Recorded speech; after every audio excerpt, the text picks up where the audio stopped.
Continuamos en Portal de Izquierda, el espacio semanal del MST aquí en Radio Sónica.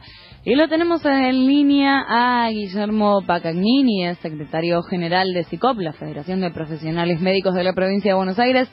También es precandidato a diputado nacional por el MST en Izquierda al Frente en la Provincia de Buenos Aires. Y lo tenemos en línea para hablar de algo que mencionábamos en la apertura del programa, que es flexibilización laboral, la reforma laboral que se aplicó en Brasil y el modelo un poco que Macri quiere imitar luego de las elecciones en nuestro país. Guille, ¿cómo estás? ¿Qué tal? Un saludo para ustedes y para todos los oyentes del programa. Muchas gracias por dedicarnos unos minutos. Contanos, ¿cuál fue, mejor dicho, la reforma laboral que aplicaron en Brasil hace algunas semanas nada más, hace pocos días atrás, que entendemos también es un poco el proyecto que el macrismo intenta hacer pasar post-elecciones en nuestro país? Sí, mira, tiene que ver con la crisis del capitalista internacional, y si hay algo que venimos diciendo siempre nosotros desde la izquierda, que nos quieren hacer pagar esa crisis a los trabajadores, y creo que, bueno, ahora el debate que se abrió alrededor de reforma laboral tiene que ver con eso. Es decir, los platos rotos de la crisis, ahora que se achica la torta, digamos, los empresarios y los sectores de economía concentrada quieren seguir manteniendo sus altas tasas de ganancia, y bueno, alguien tiene que pagar esos platos rotos y vamos a ser los trabajadores. Entonces, eso lo quieren hacer de varias maneras. Lo quieren hacer bajando los salarios, lo quieren hacer amordazando la protesta, y lo quieren hacer también liquidando una serie de conquistas que nunca nos dieron a los trabajadores por ser buenos, sino porque la arrancamos peleando. Y bueno, y esto es para toda Latinoamérica.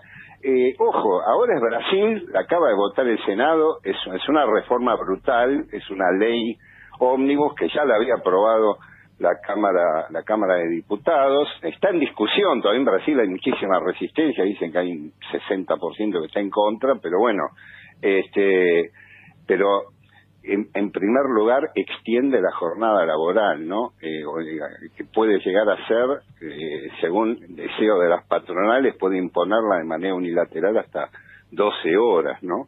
Fíjate que nosotros estamos planteando justamente que por la falta de trabajo, para repartir las horas de trabajo en toda la mano laboral disponible, debería ser de 6 horas, habría que bajarla, ¿no? 12 horas.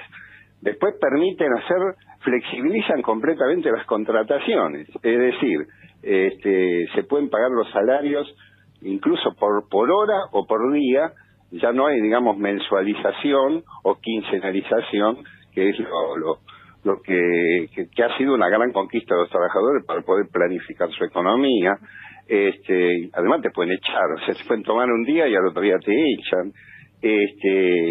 Después liquidan el sistema de indemnizaciones, te digo las cosas más gruesas, sí. ¿No? A pesar de que en Brasil ya venía flexibilizándose eso, porque había una especie de sistema de capitalización, no una indemnización formal como todavía tenemos acá en la Argentina, y lo cambian por un sistema, un fondo en el cual aporta el trabajador, es decir, la paga el trabajador, una barbaridad, o sea, esa famosa reducción de costos laborales a costa de los trabajadores. Claro, uno paga por si lo echan, vas pagando, que es como un ahorro que vas haciendo a favor de la empresa en realidad. Exactamente, y después le quitan una serie de derechos a los sindicatos en materia de negociación. Por ejemplo, fragmentan la negociación colectiva. Si bien en Brasil no tenían, digamos, negociaciones por rama como hay acá todavía, la fragmenta muchísimo más, por empresa, por lugar, por sector.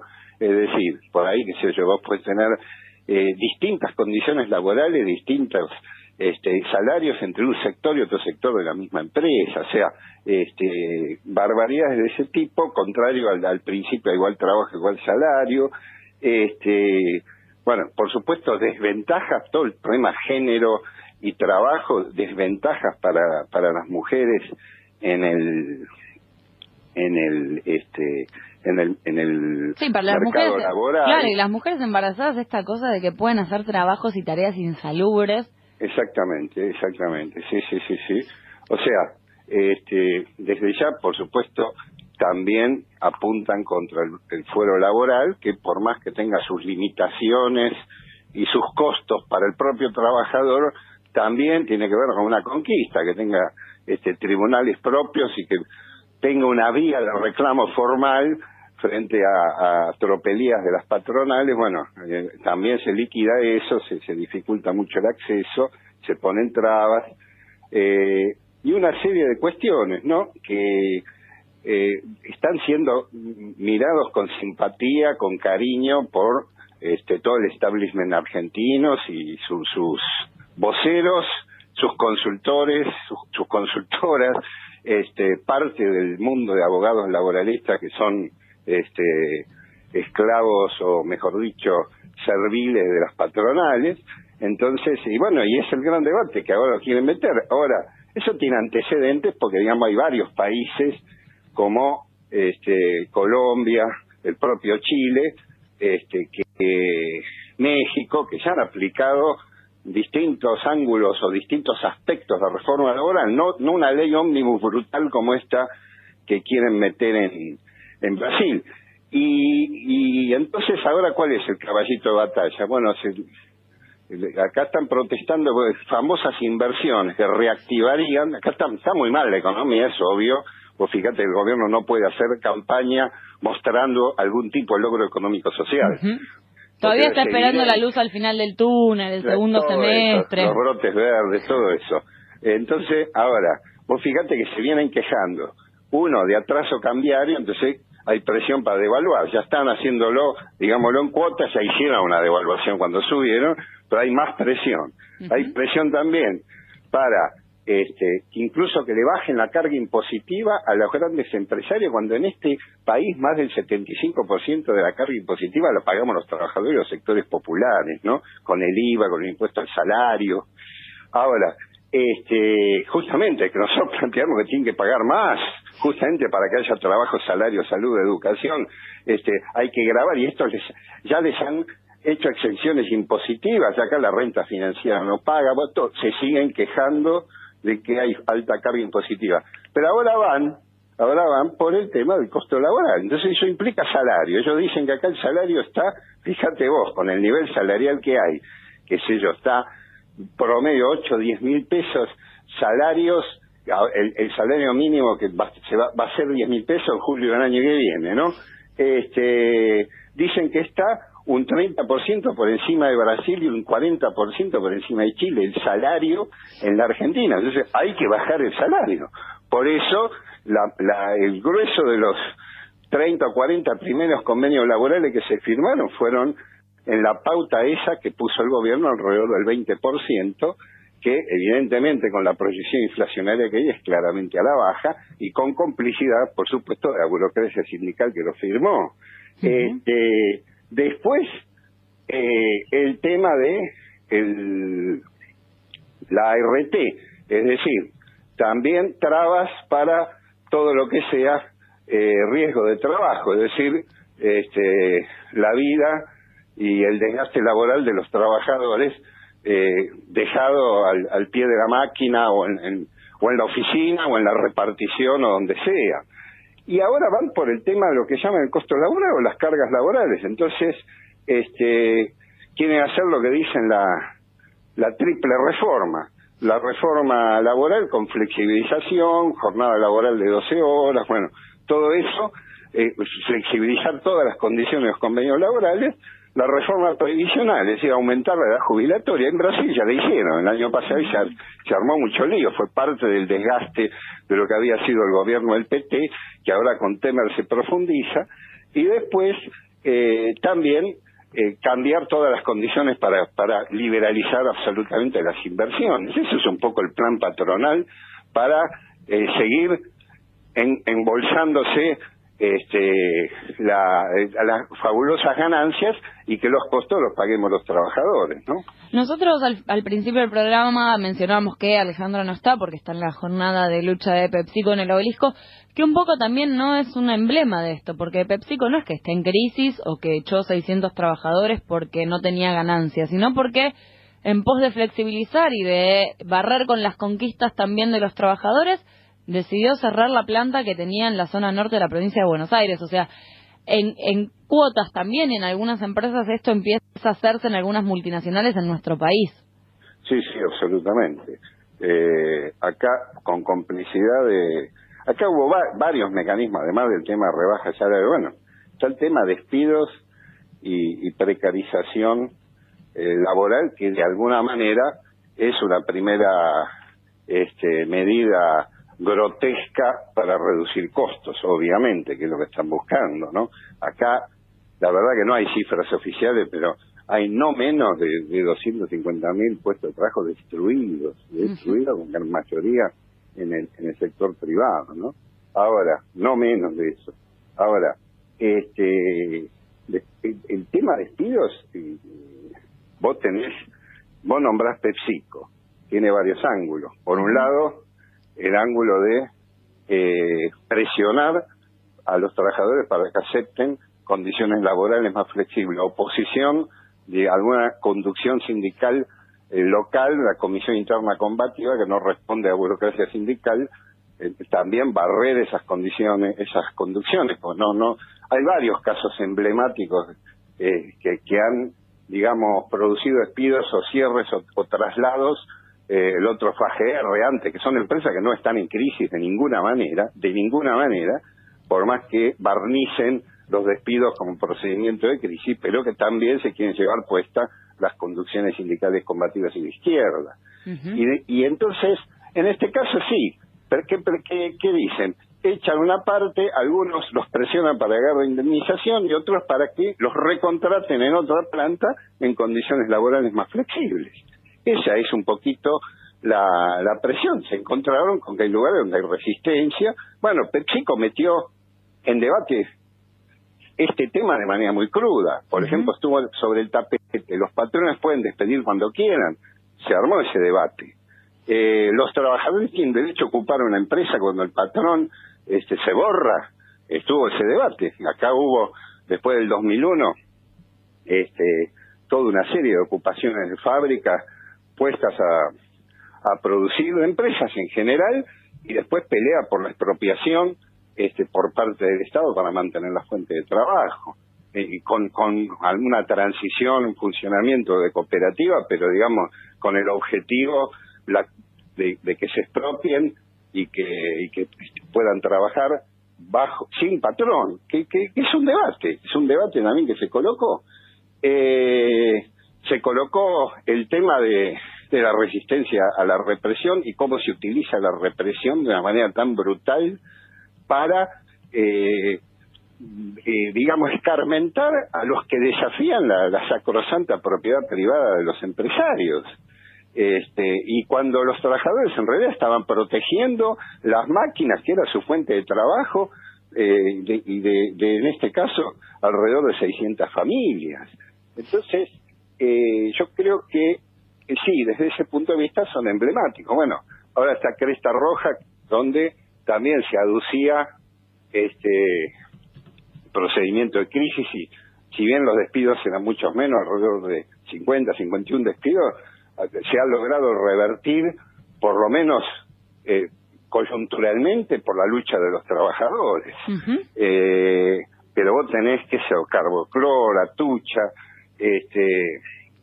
y decenas de empresas. Recién decía ayer un miembro de Fiel, que es ese conglomerado de patrones que le gusta emitir recomendaciones o son formadores de opinión para el establishment. Justamente acá necesitamos urgente bajar los costos laborales, flexibilizar las condiciones laborales. Tenemos que tomar el ejemplo de Brasil, justamente decía, porque acá sale a la luz los procedimientos de crisis de alguna empresa cuando hay conflicto o una conducción díscola, lo dijo abiertamente, o cuando es una empresa de cierto nombre, dice, pero acá todos los días hay cierre de empresa, todos los días reconocen la situación de crisis. Lo que nunca hacen es abrir los libros y mostrar la real situación por la cual aducen procedimiento de crisis, ya sea para despedir, ya sea para mudar plantas, ya sea para plantear cambiar las condiciones laborales. Así es. Yo porque nos quedan pocos minutos, Guille, pero no quería dejar de preguntarte porque vos lo mencionabas, pero hay dos roles, ¿no? Por un lado, el rol de la burocracia sindical que le hacía haciendo de colchón al macrismo y llamó una medida capaz que recién el 22 de agosto. Por el otro, las conducciones políticas ligadas también al régimen que llamaron, como por ejemplo en el caso de Cristina, a no hacer una marcha antes de las PASO, sino a ir con fuerza a votar el 13 de agosto. En este marco también de campaña electoral, mi última pregunta apunta ahí, ¿no? ¿Por qué nosotros decimos, ¿no? Trabajar 6 horas, ganar 25.000 pesos de mínima y demás, pero ¿por qué, si vos tuvieras que explicar por qué nosotros también somos distintos y por qué habría que apoyar al MST en Izquierda al Frente en las próximas elecciones, que es un poco también no la garantía para pelear por todas estas cosas, pero te lo dejo a vos para que nos expliques? No, mira, en primer lugar acá... justamente los de Cristina que se presentan como algo nuevo y con un programa barnizado, digámosle, con algunas propuestas que parecen atractivas en su lectura, cuando gobernaron esos puntos no los aplicaron. Cuando gobiernan en la mayoría de las provincias, y te digo porque parto de que no hay que votar ni al oficialismo, ni a Massa, que es muy parecido, ¿no? Muy parecido, prácticamente se disputan los argumentos por los cuales hay que atacar a los trabajadores, pero sí Cristina, de Unidad Ciudadana, lo que es el Frente para la Historia, se presenta como algo distinto, opositor, garantía de enfrentar el ajuste y cosas por el estilo, pero gobierna en la mayoría de las provincias y están aplicando el mismo ajuste que está aplicando el gobierno de Macri. Y después y las leyes, el grueso de las leyes, incluido el pago de los fondos buitres, los impuestazos, leyes fundamentales, bueno, justamente las modificaciones RT y otras cosas, las han votado junto con el gobierno, los presupuestos a la baja de salud, de educación, de justicia. Entonces, esto es muy importante que se sepa, porque quieren apelar al voto útil para enfrentar al gobierno, y en el fondo su propuesta cuando no son garantía de que porque suban a una banca esos diputados van a defender lo que hoy están propagandizando en la campaña. Creo que sobran pruebas desde ese punto de vista. Y el otro es el FIT, que lamentablemente hoy en la izquierda hay dos frentes, está el FIT y está nosotros de Izquierda al Frente por el Socialismo.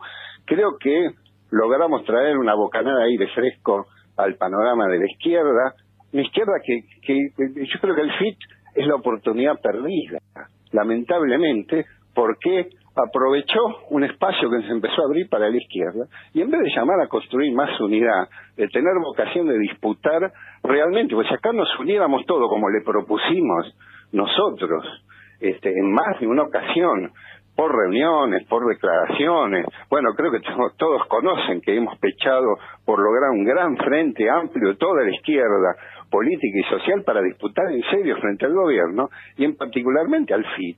Y lamentablemente se negaron, no solo se negaron, sino ahora que nos intentaron impugnar, ya digamos, impugnadores seriales para quedarse como presuntamente la única izquierda. Bueno, yo creo que somos la novedad en la izquierda, creo que tenemos propuestas realmente en el terreno de terminar con los privilegios de la casta política, en el terreno de justamente, bueno, mejorar las condiciones de movilidad social de los trabajadores y de los sectores populares, planteando que hay que rebajar la jornada laboral a 6 horas, con un salario de 25.000 pesos, prohibir por ley los despidos y las suspensiones, y otros puntos que venimos planteando, renovar a fondo, profundizar el proceso de renovación sindical que está surgiendo desde abajo en las empresas, justamente para que haya muchos más que resistan esta flexibilización que se viene.